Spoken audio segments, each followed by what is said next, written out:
Sir, ಈಗ ತುಂಬ ದಿನದ ಬೇಡಿಕೆ ಏನಂದರೆ ಒನ್ ಸಿಟಿ ಒನ್ ರೈಡ್ ಅಂತ. ಈಗ ಬೇರೆ ಬೇರೆ ಆ್ಯಪ್ಗಳಲ್ಲಾಗಿರ್ಬೋದು, ಬೇರೆ ಬೇರೆ ಕಡೆ ಆಗಿರ್ಬೋದು, ಅವ್ರದ್ದೇ ಆದ ಒಂದು ರೇಟ್ನ ಫಿಕ್ಸ್ ಮಾಡಿದ್ದಾರೆ. ಈಗ ಒನ್ ಸಿಟಿ ಒನ್ ರೈಡ್ ಅನ್ನೋದು ಏನು ನಡೀತಾ ಇದೆ, ಈಗ ಬರಬೇಕು ಅನ್ನೋದು ಚಾಲಕರ ಆಶಯ ಕೂಡ, ಎಲ್ಲರೂ ಆಶಯ ಕೂಡ. ಅದು ಬರ್ತಾ ಇದೆಯಾ, ಇದಕ್ಕೆ ಏನೆಲ್ಲ ಕ್ರಮಗಳನ್ನ ತಗೋಬೇಕು ಅಂತ? ಅಲ್ಲ, ಇದು ಒನ್ ಸಿಟಿ ಒನ್ ರೇಟ್ ಅನ್ನೋದು ಏನಕ್ಕೆ ಬಂತು ಅಂದ್ರೆ, ಹಿಂದೆ ಎಲ್ಲ ಟ್ರಾವೆಲ್ಸ್ ಲೈನ್ಗಳಿತ್ತು, ಪ್ಯಾಕೇಜು ಒನ್ ಡೇ ಅಂತ ಟ್ರಿಪ್ಗಳೆಲ್ಲ ಇತ್ತು. ಈ ಅಗ್ರಿಗೇಟರ್ ಆಪ್ ಸಂಸ್ಥೆಗಳು ಬಂದ್ಮೇಲೆ ಏನಾಯ್ತು, ಟ್ಯಾಕ್ಸಿ ರೂಪದಲ್ಲಿ ಮನ್ಸಿಗೆ ಬಂದಂಗೆ ಒಂದೊಂದು ಸಂಸ್ಥೆಗಳು ಒಂದೊಂದು ರೇಟ್ ಅನ್ನ ಕೊಡೋದಕ್ಕೆ ಶುರು ಮಾಡಿತು. ಆ ಸಂದರ್ಭದಲ್ಲಿ ಅವಾಗ ಇನ್ಸೆಂಟಿವ್ ಅನ್ಕೊಂಡು ಕೊಡೋರು, ಈ ರೀತಿ ಹಲವಾರು ರೀತಿಯಲ್ಲಿ ಆಮಿಷಗಳನ್ನ ಕೊಟ್ಕೊಂಡು ಮನ್ಸಿಗೆ ಬಂದಂಗೆ ರೇಟ್ಗಳನ್ನ ಕೊಡ್ತಾ ಇದ್ರು. ಈ ಮನ್ಸಿಗೆ ಬಂದಿದ್ದ ರೇಟ್ಗಳನ್ನ ಯಾವಾಗ ಈ ಆಪ್ ಸಂಸ್ಥೆಗಳು ಕೊಡಕ್ ಶುರು ಮಾಡ್ತಾ ಇದ್ರು, ಆಗ ಟ್ಯಾಕ್ಸಿ ಚಾಲಕರುಗಳು ಆ ಸಂದರ್ಭದಲ್ಲಿ ತುಂಬಾ ಚೆನ್ನಾಗಿತ್ತು ಅಂತ ಹೇಳಿ ಆ ಸಂಸ್ಥೆಗಳನ್ನ ಓಲೈಸ್ಕೊಳ್ಳೋದು, ಆ ಸಂಸ್ಥೆನ ಬೆಳೆಸೋದು, ಈ ರೀತಿ ಎಲ್ಲ ಮಾಡ್ಬಿಟ್ರು. ಬರ್ತಾ ಬರ್ತಾ ಏನಾಯ್ತು, ಇದೇ ಸಂಸ್ಥೆಗಳು ಮನ್ಸಿಗೆ ಬಂದಂತೆ ರೇಟ್ಗಳನ್ನ ಏನ್ ಕೊಡ್ತಾ ಇದ್ರು, ಟ್ಯಾಕ್ಸಿ ಚಾಲಕರುಗಳಿಗೆ ತುಂಬಾನೇ ಕಮ್ಮಿ ರೇಟ್ ಅಲ್ಲಿ ಪ್ರಯಾಣಿಕರು ಸೇವೆ ಕೊಡೋದಕ್ಕೆ ಶುರು ಮಾಡಿದ್ರು. ಆಗ ಎಲ್ಲಾ ಟ್ಯಾಕ್ಸಿ ಚಾಲಕರುಗಳು ಸರ್ಕಾರನ ಪ್ರಶ್ನೆ ಮಾಡಕ್ ಶುರು ಮಾಡಿದ್ರು. ಆಡಳಿತದಿದ್ದಂತಹ ಪಕ್ಷಗಳು ಯಾವ್ಯಾವ ಬಂದು ಹೋಗ್ತು, ಎಲ್ಲಾ ಸರ್ಕಾರಕ್ಕೂ ಕೂಡ ಪ್ರಶ್ನೆ ಮಾಡಕ್ ಶುರು ಮಾಡಿದ್ರು.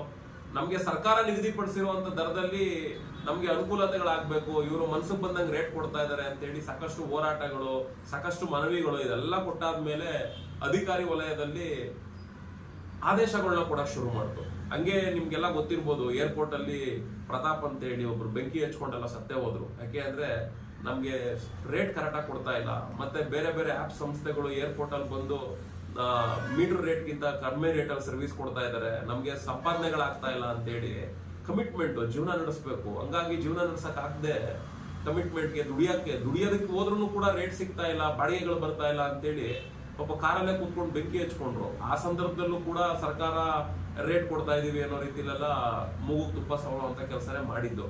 ಅದಾದ್ಮೇಲೆ ನೆಕ್ಸ್ಟ್ ಕೂಡ ಕೊಟ್ರು, ಆದೇಶಗಳು ಬರ್ತಾ ಇದಾವೆ.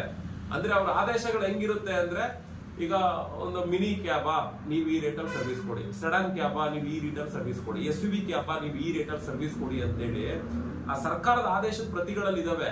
ಅವ್ರು ಏನ್ ಮಾಡ್ತಾ ಇದಾರೆ, ಎಲ್ರಿಗೂ ಹೇಳ್ತಾ ಇದಾರೆ.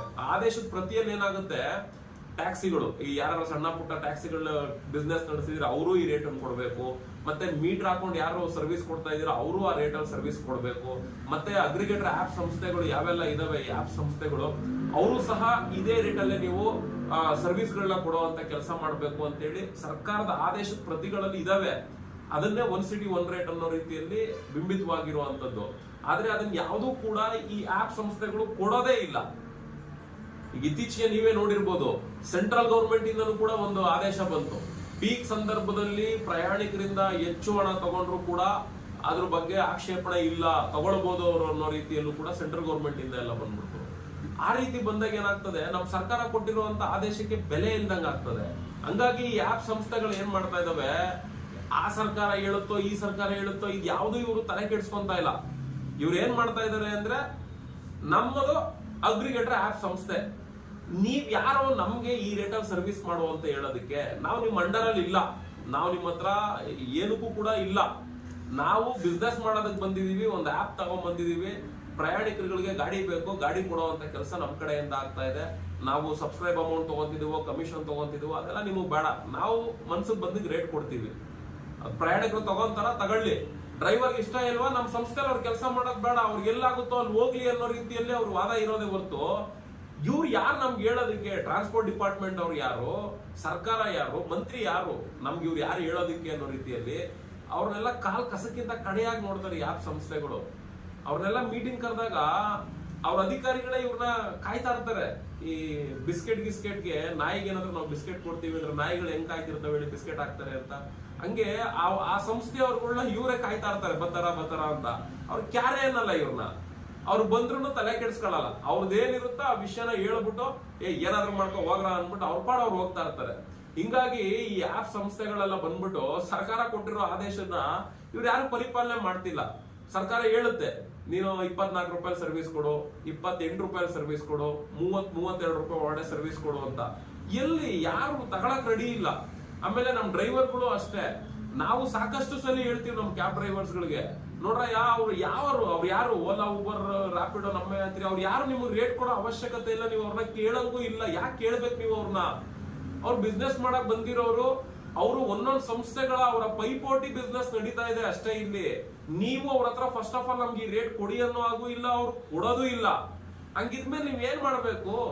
ಈಗ ನೋಡಿ, ಕೇರಳದಲ್ಲಿ ಮೊನ್ನೆ ಹೇಳಿದ್ರು ಮೀಟರ್ ಹಾಕೊಳ್ಳಿ, GPS ಪ್ಯಾನಿಕ್ ಬಟನ್. ಈಗ ನಮ್ಮ ಕರ್ನಾಟಕ ರಾಜ್ಯದಲ್ಲೂ ದಂಧೆ ನಡೆಸ್ತಾ ಇದ್ದಾರೆ, ಅಕ್ರಮ ಚಟುವಟಿಕೆ. ಅದನ್ನ ಅಕ್ರಮನೇ ಬಿಡಿ, ಆ GPS ಪ್ಯಾನಿಕ್ ಬಟನ್ ಕೇರಳದಲ್ಲೂ ಕೂಡ ನೀವು ಹಾಕೊಳ್ಳಿ. ಅದ್ರ ಜೊತೆ ಗೋವಾದಲ್ಲಿ ಹಾಕೊಂಡ್ಮೇಲೆ ಒಂದು ಟೆಕ್ನಾಲಜಿ ಈಗ ನಡೀತಿರುವಂತಹ ಡಿಜಿಟಲ್ ಮೀಟರ್ಗಳನ್ನ ಹಾಕೊಂಡು ಮೀಟರ್ ಸರ್ವಿಸ್ ಕೊಡಿ ಅನ್ನೋ ರೀತಿ ಕೇರಳ ಗವರ್ಮೆಂಟ್ ಹೇಳ್ತಾ ಇದೆ.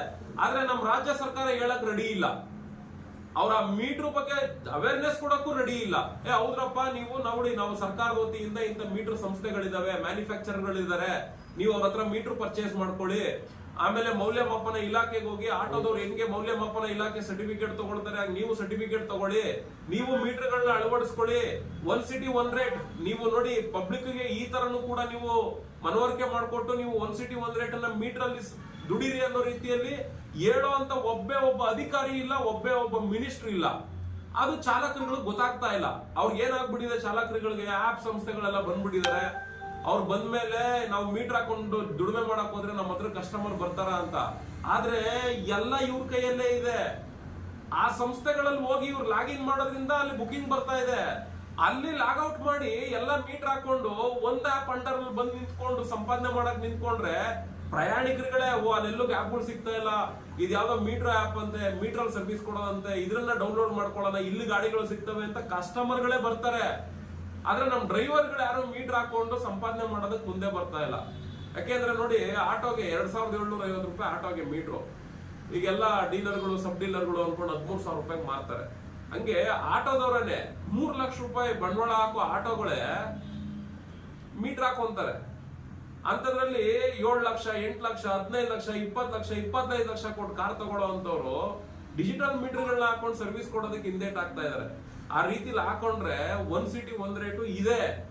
ಏನ್ 1 ಸಿಟಿ 1 ರೇಟ್ ನಮ್ಗೆ ಕೊಡ್ತಾ ಇಲ್ಲ, ಕೊಟ್ಟಿರೋದನ್ನ ಮೀಟರ್ ಹಾಕೊಂಡು ತಗೊಳ್ಳೋದಕ್ಕೆ ನಮ್ ಕ್ಯಾಬ್ ಚಾಲಕರುಗಳು ಯಾರು ಮುಂದೆ ಬರ್ತಾ ಇಲ್ಲ. ಯಾಕೆ ಅಂದ್ರೆ ಮೀಟರ್ ಬಂಡವಾಳ ಹಾಕ್ಬೇಕು. ಯಾಕೆ ಅದಕ್ಕೆ ಮೀಟರ್ ಬಂಡವಾಳ ಹಾಕ್ಬೇಕು? ಅದಕ್ಕೆ ಬಂಡವಾಳ ಹಾಕಿದ್ರೆ ತಾನೇ ನಿನ್ ಡೈಲಿ ಸಂಪಾದನೆ ಮಾಡಕ್ ಸಾಧ್ಯ. ಸಂಪಾದನೆ ಮಾಡೋದ್ರ ಬಗ್ಗೆ ಯೋಚನೆ ಮಾಡ್ತಿಲ್ಲ, ಅದಕ್ಕೆ ಬಂಡವಾಳ ಹಾಕ್ಬೇಕಲ್ಲಪ್ಪ ಅಂತ ಯೋಚನೆ ಮಾಡ್ತಾರೆ. ಅದಕ್ಕೆ ಏನ್ ಮಾಡ್ತಾ ಇದಾರೆ, ಈ ಆಪ್ ಸಂಸ್ಥೆಗಳನ್ನೆಲ್ಲ ಆನ್ ಮಾಡ್ಕೊಂತಾರೆ. ಅವ್ರ ಮನ್ಸಿಗೆ ಬಂದಂಗೆ ರೇಟ್ ಕೊಡ್ತಾರೆ. ಇವರು ನಮ್ಗೆ ರೇಟ್ ಕೊಡ್ತಿಲ್ಲ ಅನ್ಕೊಂಡು ಆಪ್ ಸಂಸ್ಥೆಗಳ ಆಫೀಸ್ ಹತ್ರ ಹೋಗೋದು, ಗಲಾಟೆಗಳು ಮಾಡೋದು, ಈ ಪ್ರಯೋಜನ ಬರ್ದಿಲ್ಲ ಅಧಿಕಾರಿಗಳ ಹತ್ರ ಹೋಗಿ ಅದನ್ನೇ ಕೇಳೋದು. ಅವ್ರು ಎಷ್ಟು ಅಂತ ಹೇಳ್ತಾರೆ, ಆಡಿದ್ದೆ ಆಡೋ ಕಿಸ್ಬಾಯ್ ದಾಸ ಅಂದಂಗ ಅವ್ರು ಆಡಿದ್ದೆ ಆಡ್ಕೊಂಡ್ ಕೂತವ್ರೆ. ಹಂಗಾಗಿ ಇವರು ಅಷ್ಟೇ ಪಾಡಿದ್ದೆ ಪಾಡೋ ಅನ್ಕೊಂಡು ಪಾಡ್ತಾರೆ, ಅವ್ರು ಆಡಿದ್ದೆ ಆಡ್ಕೊಂಡ್ ಕೂತವ್ರೆ. ಅವ್ರು ಪಾಡೋದು, ಇವ್ರು ಆಡೋದು, ಇದನ್ನ ಕೇಳಿ ನಮಗೂ ರೋಸ ಹೋಗ್ಬಿಟ್ಟಿದೆ. ಹಂಗಾಗಿ 1 ಸಿಟಿ 1 ರೇಟ್ ಅನ್ನೋದು ಇದೆ. ಅದನ್ನ ಮೀಟರ್ ಹಾಕೊಂಡು ತಗೊಳ್ಳೋದಕ್ಕೆ ಇವ್ರು ಯಾರು ಮುಂದೆ ಬರ್ತಿಲ್ದಿರೋದ್ರಿಂದ ಇದು 1 ಸಿಟಿ 1 ರೇಟ್ ನಮಗ್ ಸಿಗ್ತಾ ಇಲ್ಲ. ನಮ್ 1 ಸಿಟಿ 1 ರೇಟ್ ಕೊಡಿ ಅನ್ನೋ ರೀತಿಯಲ್ಲಿ ಕ್ಯಾಬ್ ಚಾಲಕರುಗಳು ಕೇಳ್ತಾ ಇರೋದು ಬದಲಾಗ್ಬೇಕು. ವಿಚಾರವಂತಿಕೆಗಳು ತಿಳ್ಕೊಂಡು ಮೀಟರ್ಗಳನ್ನ ಅಳವಡಿಸ್ಕೊಂಡು ಸರ್ಕಾರ ಕೊಟ್ಟಿರೋ ಆದೇಶ ಏನು ಅನ್ನೋದನ್ನ ತಿಳ್ಕೊಂಡು ನಾವು ಅದನ್ನ ಹೆಂಗೆ 1 ಸಿಟಿ 1 ರೇಟ್ ಅಂತ ತಗೊಳ್ಬೇಕು. ಈ ಮೀಟರ್ ಸರ್ವಿಸ್ ಕೊಡುವಂತ ಆಪ್ ಸಂಸ್ಥೆ ಯಾವ್ದಿದೆ ಅಂತ ಆಪ್ ಸಂಸ್ಥೆಗೆ ನಮ್ ಗಾಡಿಗಳನ್ನ ಅಟ್ಯಾಚ್ಮೆಂಟ್ ಮಾಡ್ಕೊಂಡು ಮೀಟರ್ ಸರ್ವಿಸ್ ಕೊಡೋದು, ಆನ್ಲೈನ್ ಮುಖಾಂತರ ಮೀಟರ್ ಸರ್ವಿಸ್ ಕೊಡೋದು. ಆಪ್ ಇಲ್ವಾ, ಬೇಡ, ಆಫ್ಲೈನ್ ಅಲ್ಲೂ ಕೂಡ ಮೀಟರ್ ಸರ್ವಿಸ್ ಕೊಟ್ಕೊಂಡು ಸಂಪಾದನೆ ಮಾಡ್ಬೋದು. ಇದನ್ನ ಮಾಡ್ಕೊಂಡ್ರೆ ಆಟೋದವರು ಮತ್ತೆ ಕ್ಯಾಬ್ನವರು ಬೈಕ್ ಟ್ಯಾಕ್ಸಿ ತಾನಾಗೆ ಈ ಆಪ್ ಸಂಸ್ಥೆಗಳು ಯಾರೆಲ್ಲ ಬೈಕು ಅಂತಿದ್ದಾರೆ ಅವು ಸ್ಟಾಪ್ ಆಗ್ತವೆ. ಆಪ್ ಸಂಸ್ಥೆಗಳು ಕೂಡ ಬೆಂಗಳೂರು ಬಿಟ್ಟು ತೊಲಗೋಗುತ್ತೆ. ಆದ್ರೆ ಇದನ್ನ ಯಾರು ನಮ್ಮ ಆಟೋ ಚಾಲಕರುಗಳು, ಕ್ಯಾಬ್ ಚಾಲಕರುಗಳು ಮಾಡಕ್ ರೆಡಿ ಇಲ್ಲದೆ ಇರೋದ್ರಿಂದ 1 ಸಿಟಿ 1 ರೇಟ್ ಅಂದ್ರೆ ಏನು ಅನ್ನೋದು ಗೊತ್ತಿಲ್ಲ, ಅದ್ ಹೆಂಗ್ ತಗೊಳ್ಬೇಕು ಅನ್ನೋದು ಗೊತ್ತಿಲ್ಲ. ನಮ್ಗೆ ಅವ್ರು ಕೊಡ್ತಿಲ್ಲ, ಸರ್ಕಾರದವ್ರು ಮಾಡ್ಕೊಡ್ತಾ ಇಲ್ಲ.